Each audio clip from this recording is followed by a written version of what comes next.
енді ол кезде сахналар бәрі неден жасалған ғой, бәрі ағаштан, тақтай нелер.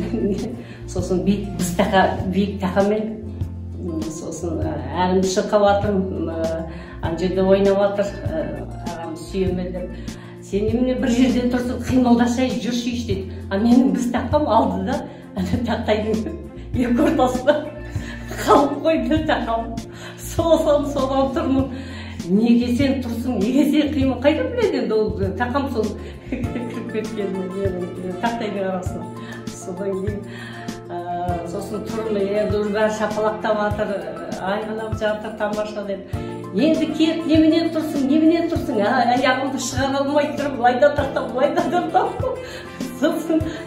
Сосын енді не істеймін, туфлиімді тастадым да, бір тәр туфлимен кеттім, қайқайып. Не болды, енді солай, тақам қалып қайда туфлиім. Сондай қызықтар болған.